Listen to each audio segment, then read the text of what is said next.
Nitro funny car to me is a short fuse stick of dynamite.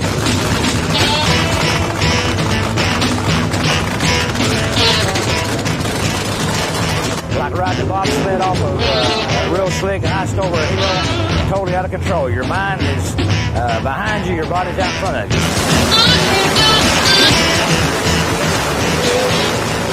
Imagine sitting in your living room chair in less than 1 second, having your living room chair move with you in at 60 feet across the room. Nitro funny car is loud. It's awesome. It's the highest horsepower internal combustion engine known to man. Sitting 5 feet in front of your face waiting to explode.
Water there, dude.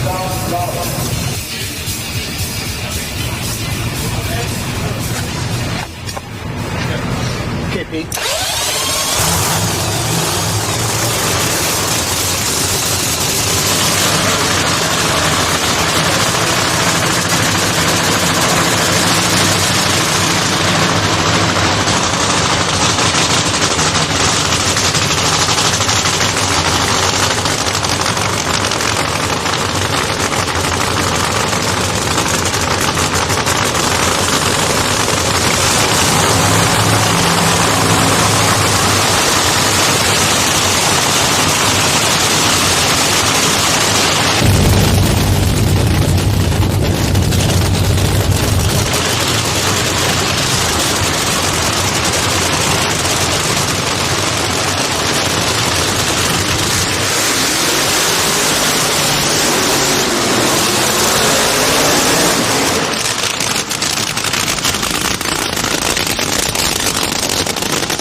funny car basically is a Nitro dragster. It has the same tube chassis as a dragster, but it's a shorter wheelbase. And we put a body on top of the chassis to give it some resemblance to a car, a regular street car, a Pontiac, Oldsmobile, or whatever. People can relate better to a funny car because it looks like something similar to what they're driving. We put a very high horsepower aftermarket aluminum Chrysler engine in them, and we put a direct drive transmission in them and put nitromethane in them, which gives them about 4,000 horsepower. Now we have to control that horsepower and put it to the ground. A burnout is when the race car driver is guided into the groove of the racetrack. He rides through some water so that the tires get a little wet. He presses down on the accelerator pedal so that the tires spin and grow and smoke and get very hot. And it also helps make the groove in the racetrack.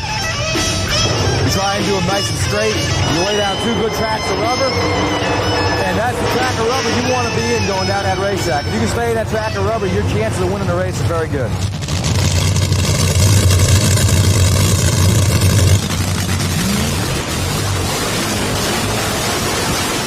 A funny car could be a very dangerous animal. The first round at Bristol, the car hydraulic the cylinder head, oil got under the tire, the car exploded, caught on fire. Richard drove the car to the end of the track, it crashed into the guardrail and totally destroyed itself. That was one pass, and we went from a complete funny car to no funny car. These cars are very costly, and that was very costly to us because we lost the entire race car. It takes around $10,000 an event. You could very easily spend $400,000 in a year if you have a very economical racing operation. Some racing teams spend as much as $1 million, $1.3 million to race their funny cars for 19 events.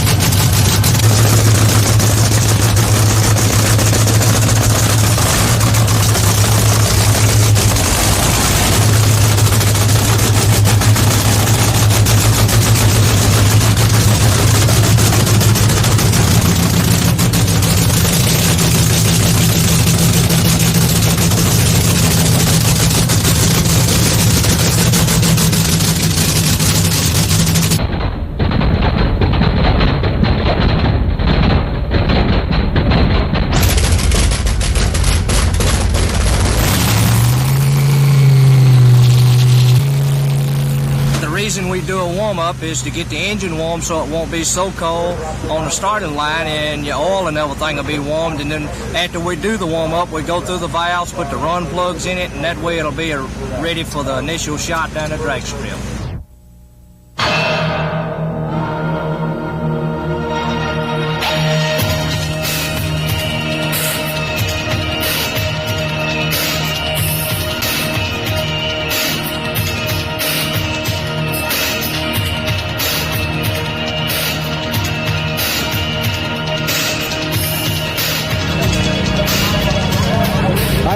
I've been racing since racing, and then I stepped up. I got the idea for this Ford fuel funny car through Tom McEwen. That 57 Chevy looked awful lonely being out there racing by itself. So what's better than the rivalry of the Ford and Chevy? So this is what we put together. The best times this car has run is a 570, which was last night at Atco Raceway. And that 570 was in 1,000 feet. So I'm sure it has a little bit more ET in there. My name is Carl Ruth. This is my 1956 Nostalgia Fuel Funny car. This car was hand-built, these two hands and many others with it. We worked on this car for a year and a half, fiberglass body. It's a replica of a 56 Ford. Now, we also have a good friend in Miami, Florida, Darryl Gwen and family. We owe a lot to them. The engine that's in this car was their engine. It was the engine that they went 490.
You're up now.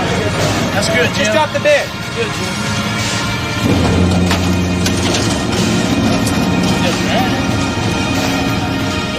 I left the starting line. It felt good. It was a real nice ride. All of a sudden, the left side of the car fell down. Well, when it fell down, I didn't have that feeling ever. And then next thing I knew, the body flew off the car. But when I could see where I was at, I got back over on my side of the track, and my foot must have touched the throttle a little bit, and I think that straightened the car out totally, and I came to a stop.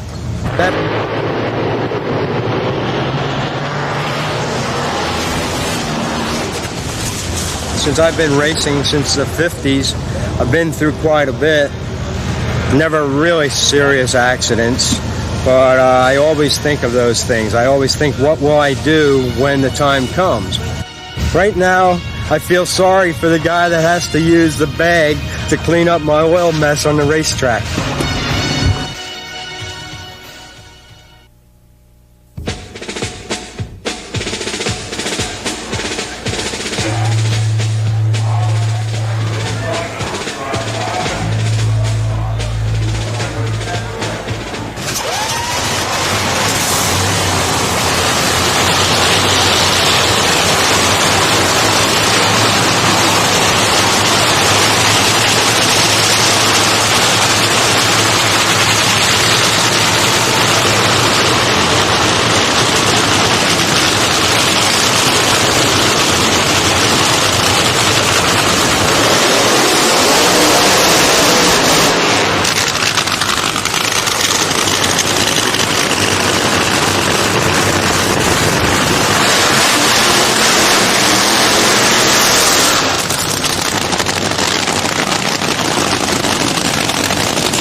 will be back for the fourth quarter.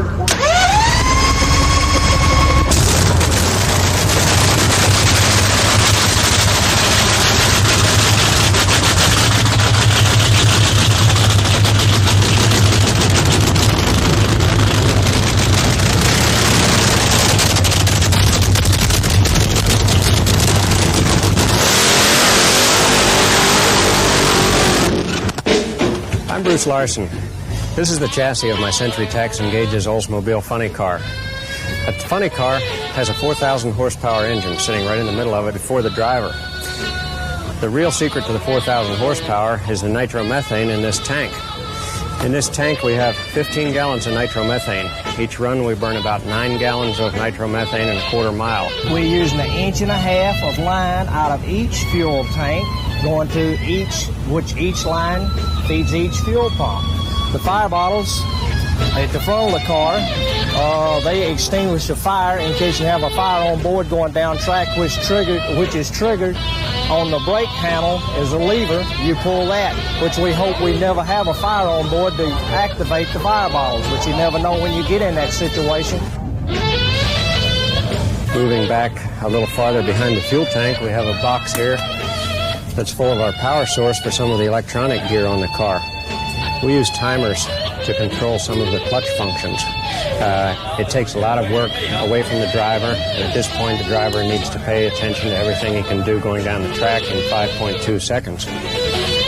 Behind that we have a box full of more controls for the clutch. Then we get into the fuel system. The engine has 2 fuel pumps. It has a port fuel pump on the right side, a hat fuel pump. This is the injector hat on the left side. Got a big belt here that drives the 1471 blower. The blower probably takes 1,000 horsepower away from the engine to turn it and gives us back twice that much. When these throttle valves open, they're being fed by each of these 2 fuel pumps, 28 gallons per minute. Then over here we have 2 magnetos. We use dual spark plugs, kind of taken away from what they do with aircraft. It fires the mixture a lot more thoroughly than one spark plug did in the old days.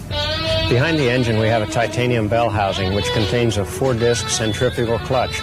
No clutch pedal is really required. When the engine RPMs come up, the car leaves. The tuning of the clutch is really essential to gearing the car to different track conditions. It's probably more important at this point with a funny car than engine tuning is.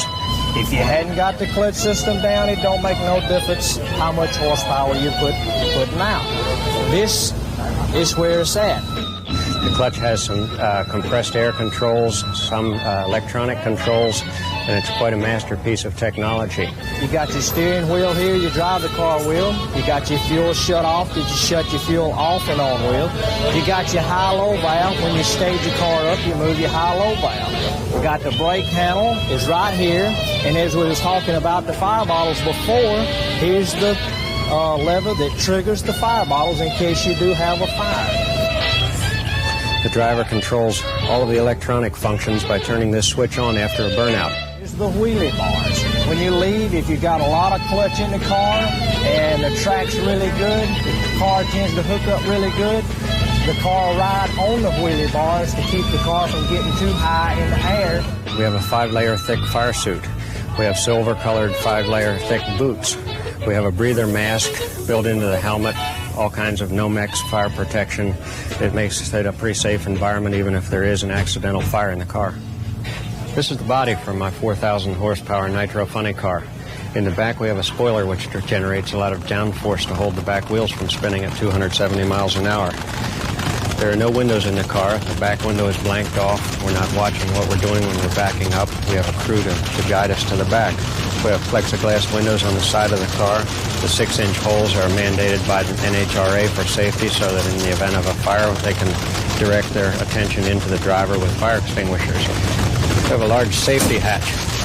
This hatch opens up to let the driver escape if there's an emergency before the crew can get to the body. The body can be lifted right off of the car to get driver access. The crew are really the unsung heroes. They work 24 hours a day for me to get a 5-second ride.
Nighttime racing to me is exciting because of the fire. I like the fire. I've always, been in show business. I believe in showtime. I like to do the burnouts. I'm a crowd pleaser. I try to please the people that pay us to run. We run a lot of match races.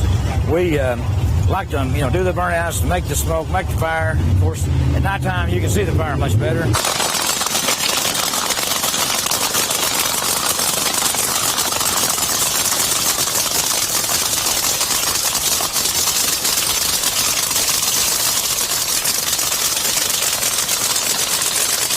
It's a little more dangerous for the driver, but as long as the track has the personnel here to take care of it and has the safety crew, well, I have no problem with it. I love running nighttime.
It's not very much different than what's going on in the daytime, other than your vision's not as good.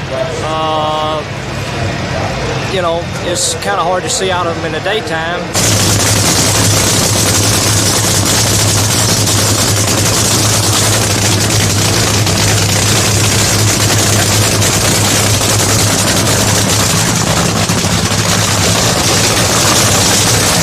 You have to try and concentrate, stay focused, and think about what you're doing. And you're focusing on the finish line, and you're focusing on trying to keep the car centered in the lane.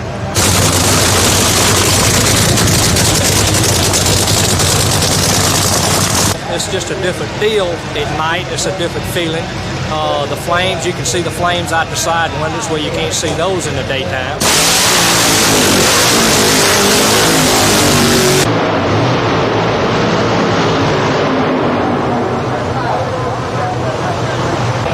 It's just different running at night.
anybody that's not been to a drag race in the last 10 or 15 years really needs to come out and see the funny cars and the top fuel cars, you know.